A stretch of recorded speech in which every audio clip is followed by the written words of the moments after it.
नमस्कार, मी प्रदीप हंडे.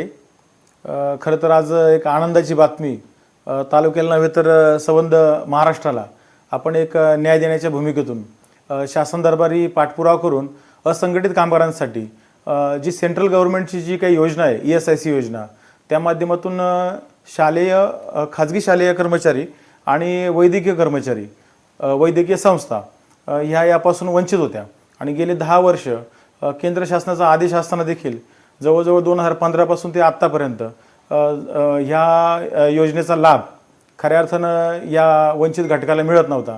आणि आपण शासन दरबारी वेळोवेळी पाठपुरावा करून गेली 8 महिने मी मंत्रालयामध्ये जाऊन या गोष्टीचा पाठपुरावा केला. आणि हा पाठपुरावा करून खरं तर आज एक आनंदाची बातमी अशी की गव्हर्नमेंटला म्हणजे आपल्या राज्य शासनाला या संदर्भात एक GR काढावा लागला. आणि हा GR काढून खरं तर खाजगी शालेय संस्था आणि खाजगी वैद्यकीय संस्था यात असणारे जे काही कर्मचारी, मग हॉस्पिटल्स असतील जिथे 10पेक्षा जास्त लोक काम करत आहेत आणि ज्यांना 21,000च्या आतमध्ये पगार आहे, या लोकांना प्लस आपले जे शैक्षणिक संस्था आहे, मग त्या खाजगी शैक्षणिक संस्था कोणत्या असू द्यात, कॉलेजेस असू द्यात, इंग्लिश मिडियम्स असू द्यात किंवा अन्य कोणते ट्रस्टी वगैरे कोणत्याही ट्रस्टचं वगैरे शालेय संस्था जे असेल त्याच्यामध्ये जे काही एम्प्लॉईज काम करत आहेत, जिथं 10 आणि 10पेक्षा जास्त लोक काम करत आहेत आणि 21,000च्या आतमध्ये त्यांनाही पण पगाराची जी काही अट आहे, जो काही क्रायटेरिया आहे, त्या क्रायटेरियाच्या हिशोबाने सर्वांना याचा मेडिकलचा फायदा होणार आहे. आणि या मेडिकलच्या फायद्यामध्ये याला कॅपिंग नाही आहे.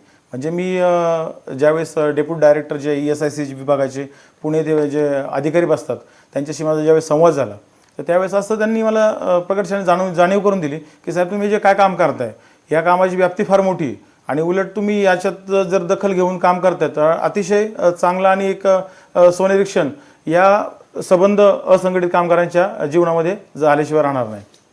या योजनेचा पाठपुरावा केला तुम्ही, तर ही तुम्हाला संकल्पना कसं सुचली, हे तुमच्या निदर्शनात कसं आलं? ओके, विषय असा झाला जाधव साहेब की एक विशिष्ट संस्था आहेत आपल्या विभागामध्ये, तर त्या संस्थेमध्ये एक ड्रायव्हर कर्मचारी एक्सपायर झाले होते, नैसर्गिक त्यांचा मृत्यू झाला होता. बट मग माझ्या असं लक्षात आलं की बाबा ही ESIC योजनेवरती आपण तर आपल्या ज्ञात आहे की बाबा या योजनेचा काय फायदा आहे आणि राज्यभरात नव्हे तर पूर्ण भारतभर या योजनेचा लोक फायदा घेतात. मग ह्या कर्मचाऱ्याला याचा फायदा का झाला नाही, याच्यामध्ये अशी गंमत आहे की ESIC योजनेमध्ये जर तुमचं रजिस्ट्रेशन असेल तर त्या जर एम्प्लॉईचं रजिस्ट्रेशन असतं आणि ती जर एम्प्लॉईला ती योजना लागू असती तर त्याच्या पगाराचे 90% पेमेंट जे आहे ते पेन्शन स्वरूपात त्याच्या कुटुंबाला एक स्वरूपात त्याचा लाभ भेटला असता त्याला. आणि मग तिथून पुढं मला ही संकल्पना सुचली. मग त्याच्यावर मी अभ्यास करत गेलो की बाबा ही योजना खाजगी शालेय संस्थांना का नाही. आणि मग त्या निमित्ताने आपण ज्यावेळेस डेप्युटी डायरेक्टरांकडे गेलो तिथे मिटिंग झाली आमची. मग डायरेक्टरांचे ज्यावेळेस मिटिंग झाल्यानंतर त्यांचं असं म्हणणं आलं की ही योजना लागू करायला आमचं काहीच हरकत नाही, पण शासनाचा आम्हाला GRच नाही. मग शासनाचे GR नसल्यामुळे ही जी काही घटक आहेत खाजगी शालेय संस्था आणि खाजगी वैद्यकीय संस्था, ही लोक त्याच्यापासून वंचित आहेत. आता हे जो तुम्ही ज्याबद्दल पाठपुरावा केला तर तुमच्या काय निदर्शन आलं, खाजगी वैद्यकीय संस्था आणि जे काही शैक्षणिक संस्था जे येतात याच्यामध्ये कोणत्या संस्था येतात त्याच्याबद्दल सविस्तर सांगा. यामध्ये सगळ्याच संस्था येतात. म्हणजे खाजगी शालेय शिक्षण संस्था ज्या आहेत या कन्सेप्टमध्ये जे काही मोडणार आहे, म्हणजे कॉलेजेस असतील, ॲग्रिकल्चर कॉलेज असतील, ABM असेल, कोणी पण म्हणजे शालेय संस्था जी काय असेल खाजगी गव्हर्नमेंटची सोडून हे सगळ्याला लागू होतात. त्याच्यामध्ये वैद्यकीयमध्ये पण तसंच, जी काही सरकारी हॉस्पिटल जे सोडून खाजगी जी काही हॉस्पिटल आहेत, फक्त त्याच्यात अट काय आहे की 10 आणि 10पेक्षा जास्त कर्मचारी असणं गरजेचं आहे, स्टाफ असणं गरजेचं आहे आणि 21 आणि 21,000च्या आतमध्ये तो पगार असणं गरजेचं आहे. अशाच व्यवस्थेला हे फक्त लागू होते. आता तुम्ही जो काही पाठपुरावा केला तर कशा पद्धतीने सर्व कर्मचाऱ्यांचा त्याचा फायदा होणार? याचा फायदा असा आहे की बघा, कर्मचारी राज्य विमा अधिनियम 1948 आहे, हा जो काय कायदा आहे, या कायद्याअंतर्गत ही ESIC योजना आहे.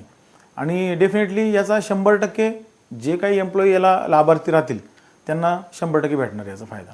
म्हणजे मेडिकलचा तुमचं कोणत्या प्रकारचा आजार असू द्यात, दुर्धर आजार असू द्यात किंवा तुमचं ऑपरेशन्स असू द्यात किंवा महिलांचे काय प्रसूती असेल किंवा त्यांच्या कुटुंबातले आईवडील, पती असेल एम्प्लॉई तर पत्नी आणि मुलं बाळं, म्हणजे असं सगळ्या होल फॅमिलीला त्याचा फायदा होणार आहे. आता या बदल्यामध्ये या संदर्भात जर काही त्याच्यामध्ये त्यांच्या पगारातून काही रक्कम वजा होणार आहे, काय होणार आहे, कशा पद्धतीने आभारणार? निश्चित याच्यामध्ये 4% प्रीमियम येतो मंथली पगाराच्या 4% प्रीमियम, 3.25% नियोक्ता म्हणजे संस्था चालक, ही बंधनकारक आहे. म्हणजे तशी कायद्यामध्ये तरतूद आहे, कायद्याच्या नियमाप्रमाणे त्याला ते बंधनकारकच आहे. 3.25% नियोक्त्याने भरायचे आणि 0.5% म्हणजे 0.75% हे एम्प्लॉईने भरायचे. समजा एखाद्या कामगाराला 10,000 रुपये पगार असेल, हां, तो भरणा कसा असेल, काय त्याच्याबद्दल? तो भरणा काय नॉमिनल भरणा राहणार. तो साधारण 3.25% म्हणजे एक 350 रुपयाच्या हिशोबाने त्याला प्रीमियम भरावं लागणार आहे नियोक्त्याला दर महिन्याला. आणि एम्प्लॉईला एक 75 ते 100 रुपयाच्या आतमध्ये तो प्रीमियम आहे. पण त्याच्यामध्ये त्याचं पूर्ण कुटुंब सेक्युर होते. हा जो भरणा आहे हा जमा कोणत्या खात्यामध्ये होणं, कशी काय प्रोसेस? ते सेंट्रल गव्हर्नमेंटची योजना आहे ना. सेंट्रल गव्हर्नमेंटच्या पोर्टलवरती त्याचं रजिस्ट्रेशन होतं. ते काही हातोहात होत नाही. म्हणजे सेंट्रल गव्हर्नमेंटचं पोर्टल आहे, त्या पोर्टलवरती त्याचं रजिस्ट्रेशन होणार. तिथून ते सगळ्या प्रोसेसर ती ESIC विभागाकडून केली जाते. आता ह्या सगळ्यात तुमच्या पाठपुराव्यामध्ये कशा पद्धतीने तुम्हाला या ठिकाणी अधिकाऱ्यांचं नेत्यांचं सहकार्य झालं त्याबद्दल सांगा. आता तसं पाहायला गेलं तर या सगळ्या प्रोसेसमध्ये आपल्या तालुक्याचे माजी आमदार आहेत अतुल शेठ बेनके यांचंही मार्गदर्शन राहिलं मला.